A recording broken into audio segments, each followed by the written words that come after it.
Good evening and welcome back everybody to episode 39 of Quickfire Crypto, where we keep you informed on a bi-daily basis. If you are interested in keeping up to date on all things crypto, then subscribe to the channel. We put out a new video every 12 hours. So today we're going to be talking about an article I found on Cointelegraph's Future of Money, and it's by Braden Lindrier, and it says that Belgium says Bitcoin, ETH and other decentralized coins are not securities. This is an interesting take because we already know that Gary Gensler of the SEC, that's the US Securities and Exchange Commission, has already said that he thinks, or he's hinted very strongly, that he thinks that Bitcoin is a commodity and that ETH and all the other cryptocurrencies and crypto coins and tokens are somewhat securities. Well, certainly I know that he said it that ETH is a security, so and not really commenting on the rest, because with there being over 20,000 different cryptocurrencies, it'd be difficult to. So Belgium's take on what conditions must be met in order for a crypto asset to be classed as a security are in contrast to the views of US Securities Exchange Commission Chairman Gary Gensler.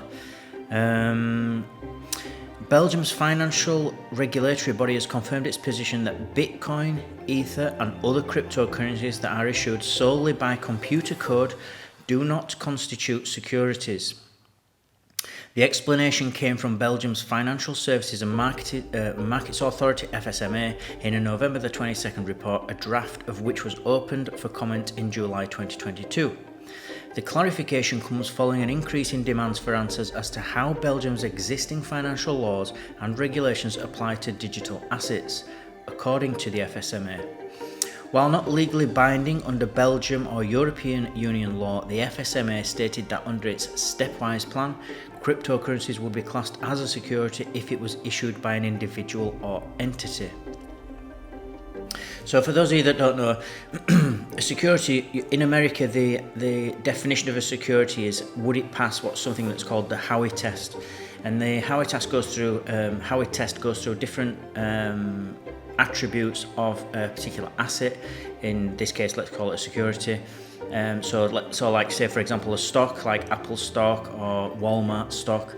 And one of those attributes is that it's usually created in the beginning. When you create a stock or when you create any security, it's created to make money, basically, so that later, and now there's nothing wrong with that as long as you declare it and you check it and you run it by the SEC in America. There's nothing wrong with making money, obviously, but it just has to be done in a way that's regulated so that they know what you're up to, and so that we can make sure there's nothing illegal going on and that there's no pump and dump or anything like that going around. Whereas with cryptocurrencies, there are many reasons why people create a cryptocurrency. It's so easy to create a token on Ethereum's network that you could just do it for fun. And when you look at Doge, Doge was created as a joke. It had no intention of making any profit for the developer whatsoever. He doesn't even like Doge. He's disassociated himself with it because he sees himself as a serious coder. And actually, this joke coin has got legs, and so to speak, and started to accrue real value. And it's now worth something, but it wasn't created. It would not pass the Howey test because it wasn't created to make money, or as a stock would to go up and down. But it was just created as a joke. There's no real reason for it because it's so easy to create a new cryptocurrency that is a very low barrier to entry. And so this is really difficult. And I've heard arguments as well that Bitcoin, for example, whilst for example that Bitcoin may be a commodity if Gary Gensler decides that it is a commodity, but just like gold and oil are commodities, whereas Ethereum uses ETH on the blockchain to execute almost like a currency. So you'll pay the miners, or you used to pay the miners to put your transaction through. So you would need ETH to operate on the Ethereum network, because you would have to pay the fees in its native currency, which is ETH. Well, if that's the case, then that operates more like a fuel for the network, and so you could argue that ETH is closer to something like oil in the real world.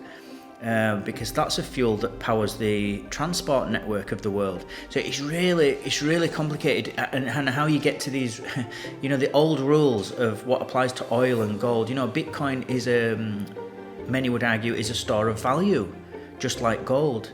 So does that make it a commodity? It also has it has attributes that make it similar to a property, where you just take it and you sit on it and you just hold it. Much like you would property, and like to have ownership rights of property. I don't mean property as in real estate, as in houses. I mean property as in things that you own. And so so is it a commodity then, or is it property? Which is it? Or is it both? It's a lot of questions, and the further you dive into cryptocurrency, it actually, you look for answers, and it actually throws up more questions than it does answers, and it's going to be very difficult for regulators to agree on anything with it, because it's just so complex. And even now we've got Belgium saying that they've decided, or should I say they've provisionally decided that Bitcoin, ETH and some of the other ones are not securities. Well, then if America says that those ones are securities, then how does that work? Because in the normal world now, an Apple stock, for example, or a Walmart stock is a security no matter where you go. It's always a security. So it's very easy to pay your taxes on security. There's laws that you've got to abide by if you made profit on those securities. Whereas this isn't the case for cryptocurrencies, and each crypto has its own different attribute and its own sort of personality, if you will, and its own tokenomics. So it's going to be really hard, and it's one of the fascinating things about crypto is that how regulators are going to wrestle with this, I just do not know. It's just going to be so difficult, and for every law that you create, there's just an easy. I mean, look at Monero. You've got Monero as well, and Monero acts as a cash. It's completely anonymous. It's a cryptocurrency that's completely anonymous. You cannot trace it. You can't. For one, you can't trace it, so you can't see which transaction is whose. You can't see the amount. You can't see the recipient's address or the sender's address. There's nothing. It's completely opaque. You can't see anything. So that operates very much with respects to privacy as cash does. If I give you a $10 note, nobody knows that except me and you. So the government doesn't know what's going around when it comes to cash. And so Monero acts like that. So if you're going to say, well, all cryptocurrencies are securities, well, that obviously doesn't behave like a security. That's nothing like a security. So it's going to be really challenging for regulators, I think, as time goes on. It's going to be really interesting to see how they all play out, and how each one. I think in the end we're going to end up having probably governments, much like we've seen with El Salvador now, who's made Bitcoin legal tender. In them saying, I read an article about a year ago that they had asked people to move to El Salvador if you've got 3 Bitcoin or more. Now I can't remember if you just had to prove that you had 3 Bitcoin, or if you had to invest 3 Bitcoins worth into El Salvador. But basically they would give you residency for that. So I think we're going to see over time that governments, whereas they used to discriminate against outsiders and you had to prove yourself to come into a country, you had to prove that you could provide value to that country before they would issue you a work visa. For example, if Australia needed doctors, they would issue a lot of visas out to foreign doctors to encourage them and attract them to Australia. And so you had to kind of prove that you could offer value to the country. I think we're going in a world now where things are changing and going the other way, where governments are going to have to prove to you that they're worth you living there and you going there. And they're going to have to start fighting for you, because one of the things that cryptocurrencies have changed that I think is lost on a lot of people is that they have created competition for the governments now. The governments have ruled by decree, and they have been number one, and they've ruled by force, whether you like it or not. For example, if you're American, you will pay your taxes in dollars. It doesn't matter your opinion. It doesn't matter whether you like it, whether you don't like it. You will use and transact the dollar. the same in the UK with the pound, and the same in Europe for the euro. They have a monopoly when it comes to currencies. They decide what you're going to do. They decide how much currency is going to be in circulation. They decide how much they're going to inflate that currency by every year. They decide everything. They decide the interest rates on that currency. So you get no say whatsoever.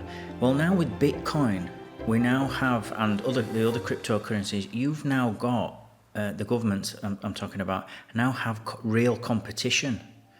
Their currency, when it competes with something like Bitcoin, looks like crap because they're inflating it 2% at a minimum every year. It can go way up to like sort of 10-15%. With COVID, we saw how much money printing they did then, and Bitcoin didn't do that. Bitcoin just stayed disinflationary like it always does. And so now when you compare the dollar to Bitcoin, the dollar looks like a piece of trash, piece of rubbish. And so this is although they don't realise it now, I think this is going to be going forward into the future. Government's going to realise, we're going to have to change our ways. If we want people to pay taxes in this country and not move away, we're going to have to make it attractive. So whether that's less taxes, or whether that's that they embrace the cryptocurrency, whether they say that, for example, you can transact in Bitcoin. I don't know what the future holds. Obviously, it's just my opinion on how I think the way the world's going at the moment. So really interesting times. The FSMA also noted that its stepwise plan is neutral to the technology, suggesting that it's irrelevant whether digital assets exist and are facilitated on a blockchain or through other traditional means. The FSMA first drafted the report in July 2022 as a means to address frequently asked questions by Belgian-based issuers, offerers and service providers of digital assets. FSMA stated that the stepwise plan could serve as a guideline until the European Parliament's markets in crypto assets regulation is adopted, which is expected to take effect at the start of 2024. So lastly, Belgium's clear guidelines are in contrast to the regulation by enforcement approach taken by the US Securities Exchange Commission, which is currently vying for digital asset regulatory control with the US Commodity Futures Trading Commission. While SEC Chairman Gary Gensler has long considered Bitcoin to be a commodity, he's recently argued that post-merge Ether and other state coins may constitute a security under the Howey test. Belgium hasn't been a huge adopter of digital assets to date, with a recent study from blockchain data platform Chainalysis ranking Belgium 94th in its global crypto adoption index. Residents in the European country have access to 10 crypto exchanges, according to data from Crypto Data Resource. Bit raw. So an interesting article that. Remember everybody to subscribe to the channel, join our team. We will keep you updated on all things crypto every 12 hours. Smash the like button if you feel you got value from this video, and I'll see you all in 12 hours.